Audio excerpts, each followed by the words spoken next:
The Godfather is one of the greatest films ever made.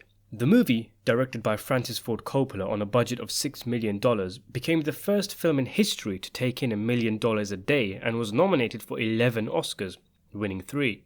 The film is considered a watershed moment in film history and one of the most important films of the Hollywood New Age. So, why The Godfather is the worst Francis Ford Coppola film? What kind of clickbait, attention-seeking title is that, you ask? How can perhaps the best film in history be a director's worst? Well, to examine this claim, we really have to take a deeper look into the man that made The Godfather and his philosophies and ideas about movies and life, utilizing acclaimed texts such as Peter Biskind's novel and peek into New Hollywood, Easy Rider's Raging Bulls, from where much of the information in this video is from. Coppola, interestingly enough, has said on numerous occasions that he has no interest in the mafia, and that he primarily directed the Godfather films for money, especially the third one, before which, he claims, he was pretty much broke.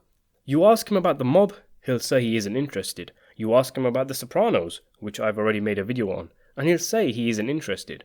This can initially come off as a typically pretentious response from an acclaimed Hollywood film director, in that it's like he's saying, "Oh yeah, this Godfather film you keep talking about, which put me on the map, and is probably the best film ever made? Yeah, I didn't really have any interest when I was making it. I could have done it with my eyes closed."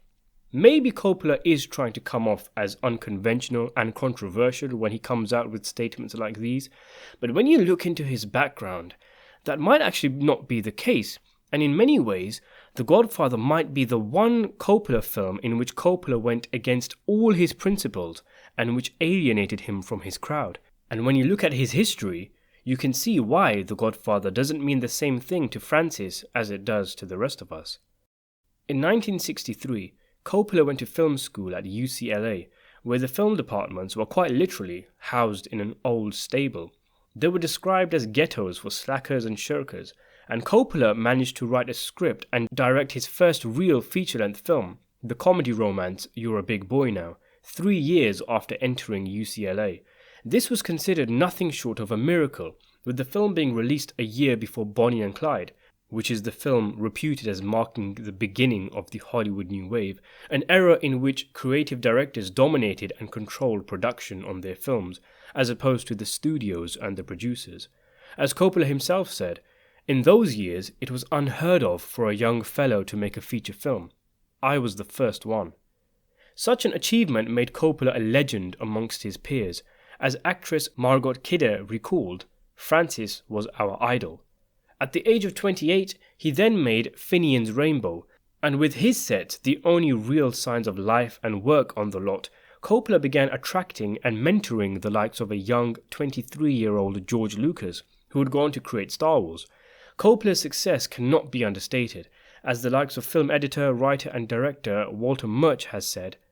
Because of his personality, he actually succeeded in getting his hand on the doorknob and flinging open the door, and suddenly there was a crack of light, and you could see that one of us, a film student, without any connections to the film business, had put one foot in the front of another and actually made the transition from being a film student to being somebody who made a feature film sponsored by one of the studios.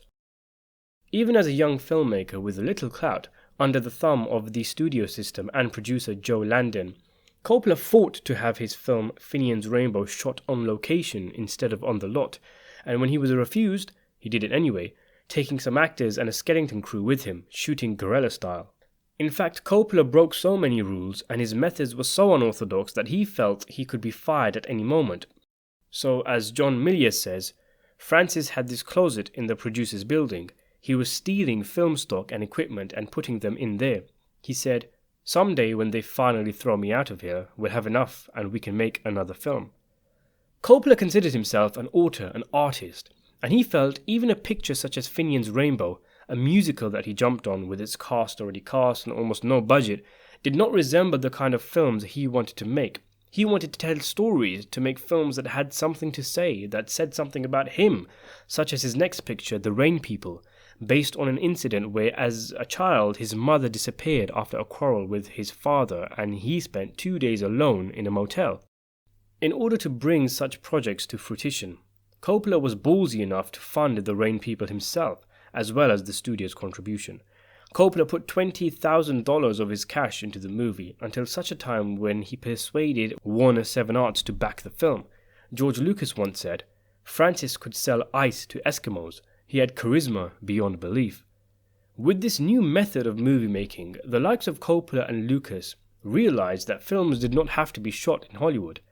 New lightweight equipment that had been developed meant that they could venture out into the world and look for the real America, filming stories about real people. Coppola would have dozens of crew members for the Rain People, bundled into vans and driving around looking for filming locations. It is this philosophy, so alien to the studio system, that would give birth to the likes of George Lucas's American Graffiti and Coppola's The Conversation, and of course, the change in thinking on a greater scale sparked the Hollywood New Wave. Coppola was even caught on the phone by Lucas, talking to the studio, screaming like a madman, "The system will fall by its own weight. It can't fail to." The duo founded their own private film studio in 1969 called American Zoetrope, which originally consisted of 2 floors of a warehouse. Their intention was to produce avant-garde pictures, which they would eventually do, helming projects from the likes of Akira Kurosawa and Jean-Luc Godard. Lucas said, "Francis saw Zoetrope as a sort of alternative Easy Rider studio where he could get a lot of young talent for nothing, make these movies, hope that one of them would be a hit, and eventually build a studio that way. It was very rebellious. We had very off-the-wall ideas that would have never been allowed to infiltrate the studios. Zoetrope was a break away from Hollywood.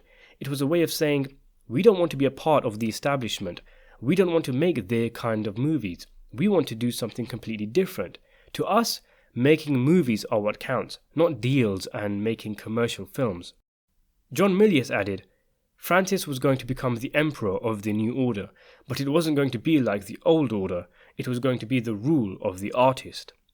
Coppola and his counterculture team seduced young filmmakers into joining their revolutionary project, and he sent newly appointed Warner Brothers studio executive and producer John Calley a telegram simply stating, "Shape up or ship out. Francis Ford Coppola, American Zoetrope." The duo talked, and Coppola persuaded Calley to loan him $300,000 for developing around 10 screenplays, which he called his multi-pick pack, and which included his own script for The Conversation. He then received another $300,000 to finance the startup of Zoetrope, and convinced Calley to back George Lucas's THX feature film project, bigging up Lucas and calling him a genius. Interestingly, one of the scripts that had been tossed into the pot was John Milius's Apocalypse Now, which at the time Coppola had no involvement in, and George Lucas was slated to eventually direct. Coppola told Warners that he wanted to make films like Federico Fellini and Michelangelo Antonioni, and assured them that he would be responsible for the finances, that he would be the bridge, the daddy, the godfather, so to speak, between the big studio and the kids who trusted him but didn't want anything to do with the film studios. Coppola even submitted a script about his own life, which was flogged off as boring by the studios. However, a new counterculture film studio cannot stay afloat by dreams and aspirations alone, and day by day things started to turn sour. Equipment began disappearing. The company started to fail to pay its employees, some of which attempted to union up. Warner hated THX 1138, and after a screening told Coppola, "This is not the screenplay we said we were going to do. This isn't a commercial movie." Lucas was worried that the studio would take the film away from him, and Francis was the go-between between him and the studio, telling everyone what they wanted to hear, assuring everyone, whilst the movie was still not complete 5 months after it had wrapped shooting. After a turbulent post-production, which even involved Lucas telling some guys to pretend they were part of the editing department and take the work print cut of the film after a studio screening so Warners wouldn't be able to take it and recut it themselves, the movie was released to cold reception. It marked serious trouble for Zoetrope, as few of the scripts Coppola promised had been delivered, and those that did were not to Warner's liking.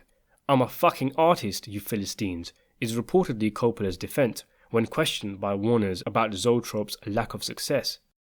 But the penny dropped, and Calley and the studio wanted to stop working with Zoetrope, and in addition to this, they wanted their money back. It essentially was pennies for the studio, and as Francis lamented, they had turned down what became the whole 70s cinema movement.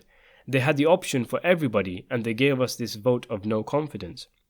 On the verge of bankruptcy, the Zoetrope crew scrambled to make some cash, with Lucas even going to his conservative businessman of a father who disapproved of his son's career choice, a humiliating ordeal. Things were in chaos, and the Zoetrope crew started going their own way. Lucas in particular infuriated Coppola by beginning his next film without Zoetrope, and just when it looked like the company was dead, buried in unpayable debt, Coppola got a message from Paramount Pictures saying they wanted him to direct a film based on a book called The Godfather. This is the backdrop to Francis Ford Coppola directing The Godfather. There was no great enthusiasm for making the film by the studio at the time, and when the book unexpectedly became a bestseller, Paramount wanted to quickly adapt it and wanted an Italian to direct it so they could smell the spaghetti, as they put it. The project was turned down by big-name directors like Peter Bogdanovich, and after much discussion and persuasion, producer Robert Evans was convinced to go for Coppola. But bizarrely for him, Coppola didn't want to do it. Coppola thought of himself as an artist, and the idea of making The Godfather was like Finian's Rainbow all over again. It would be a big, glossy Hollywood production, a bestseller, somebody else's material, big stars, nothing personal for him in the project. And based on a pulpy book which dedicates pages and pages to a woman's massive vagina. And yes, you heard that right. Check out my review of Mario Puzo's The Godfather for more details. As Coppola stated, I am into the new wave and Fellini, and like all the kids of my own age, we wanted to make those kinds of films. So the book represented the whole kind of idea I was trying to avoid in my life. By accepting The Godfather, Francis would be compromising on his principles. He would be back in the grasp of the studio whom he had escaped from. The film represented exactly what he was against in the movie business, but there was the matter of the $300,000 he owed. Today, it's difficult to imagine The Godfather as anything other than art, the peak of Hollywood creativity and the magnum opus of Francis Ford Coppola himself, but at the time, it was considered a commercial picture, which may come as a shock to some, but that says more about our state of movies today than anything else. In fact, other movie makers like Martin Scorsese would take a look at The Godfather and say, no, that's not what the mob is actually like, and would go on to make more authentic crime pictures like Mean Street. Coppola's situation, far from what we might picture, i.e. a young film director bursting onto the scene, pulling no punches in creating one of the best Italian-American gangster films of all time, was actually more akin to the likes of creative Hong Kong action director John Woo making B-movies like Broken Arrow when he arrived in Hollywood, or promising film directors like Colin Trevorrow or Ryan Johnson making bland, soulless corporate conveyor belt junk food like Jurassic World and Disney Star Wars. Except in Coppola's case, he begrudgingly accepted the offer since he was in so much debt, not just to Warner's but to others as well like Roger Corman. As Evans put it, he can't get a cartoon made in this town, yet he doesn't want to make The Godfather. George Lucas's advice to Coppola at the time was, I don't see any choice here, Francis. We're in debt. Warners want their money back. You need a job. I think you should do it. Survival is the key here. It seems crazy, surreal that these kinds of conversations were taking place about what would become one of the towering achievements of Hollywood, but the simple fact remained that The Godfather was the most un-Coppola film he had made until that point. Lucas added, for him, it wasn't really, should I do the movie? It was, can I really accept the fact that the dream of Zoetrope, of this alternative studio, all this stuff we'd been talking about for the last 2 years, failed? Because at that point, Zoetrope fell apart. The subsequent explosion of success that followed The Godfather and Coppola imprisoned him in many ways. All of a sudden, he was forever known for this film that he didn't even want to make. You can understand then, knowing this history, why he seemed so uninterested talking about things like the mob, because whilst we might think he's fascinated by it, like Martin Scorsese, he isn't, and The Godfather was just a gig to repay some debts. Such was Coppola's situation. The next film he would direct wouldn't be one where he went back to Zoetrope to pursue small projects, but The Godfather Part 2. Imagine that. This artistic visionary filmmaker would be making an unnecessary sequel. And let's not forget, The Godfather Part 2 is also a prequel to the first film. Coppola, who once joked about making a Godfather Part 2, thought it was a silly idea akin to Abbott and Costello Meet the Godfather, set a precedent that we see today of countless movie sequels and prequels dedicated to squeezing an IP dry, a practice which Coppola himself would indulge in a decade later with The Godfather Part 3. Coppola justified his new ways by saying, The way to come to power is not always to merely challenge the establishment, but first to make a place in it and then challenge and double-cross the establishment. The making of The Godfather, stuff of legend, exhausted Coppola. He even broke down crying at one point and actually refused to direct part 2, only write it, instead recommending Martin Scorsese, who the studio rejected. Post-production of the film was done in San Francisco, where Zoetrope was based, with Coppola funneling cash into his company, and right up until the film was released, he thought he had a flop. In addition to this, his idea of himself as an artist was compromised by the very fact that he agreed to do the film in the first place. He is reported to have been phoned by friends during the release of The Godfather, while he was working on his own scripts, with them saying the film is a massive hit, and him nonchalantly replying, "Oh yeah, great," and returning to his work. "In some ways it did ruin me," he would later say. "It just made my whole career go this way instead of the way I really wanted it to go, which was into doing original work as a writer-director. Basically, The Godfather made me violate a lot of the hopes I had for myself at that age." One of the primary reasons why Coppola accepted The Godfather Part 2, he was paid at least $1 million by the way, was to fund his personal projects, and part of the deal meant the studio had to produce The Conversation. The Godfather Part 2, The Godfather Part 3. These are the films we know Francis Ford Coppola for. These are the reasons why we love him. But these are not the real Coppola films. Films like Twixt, Tetro, Youth Without Youth, and the yet-to-be-made Megalopolis. Most people haven't even heard of these films, let alone seen them. The Conversation is perhaps the only mainstream, well-known, personal Coppola project that was a success. The Godfather, in spite of his brilliance, represents everything that, from Coppola's point of view, went wrong with his career, and thus can be seen as the worst Francis Ford Coppola film. Not the worst film made by Coppola, but the worst Coppola movie. The only other real enigma in Coppola's filmography is the surreal war movie Apocalypse Now, but as this video is already very long, that's a story for another day. Please subscribe for more videos, and thanks for watching.